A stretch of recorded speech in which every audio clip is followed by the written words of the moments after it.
Rizal guys, ayan, dumating na. Hindi siya puro, uy! Hindi siya puro puno, may daanan din, tapos ang ganda ng view. Diba? Sobrang init guys. Ang hot ko guys. Charing. Ang banda hot. Hot. Ang hot ng ano nga. Yan talaga yung araw. Hot. Tayo ka natin, Jonah. Saan si ano? Wait lang!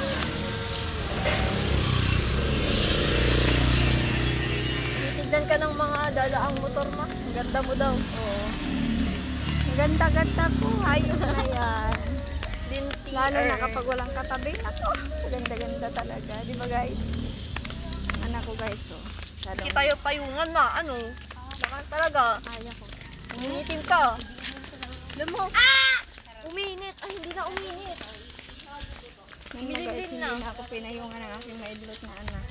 Naiwan ko siya guys kasi mas matangkad ako sa kanya. Oh, Kaya ako na.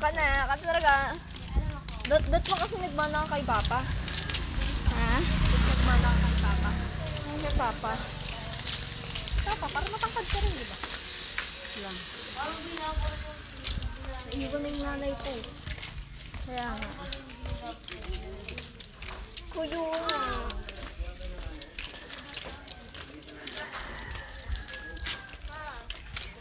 Ano kayo? Diretso na.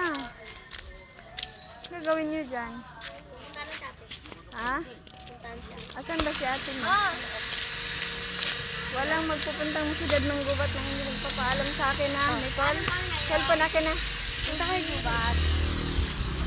Baka sama namin. Hindi sila pinapayagan ni nanay na walang malalaking kasama.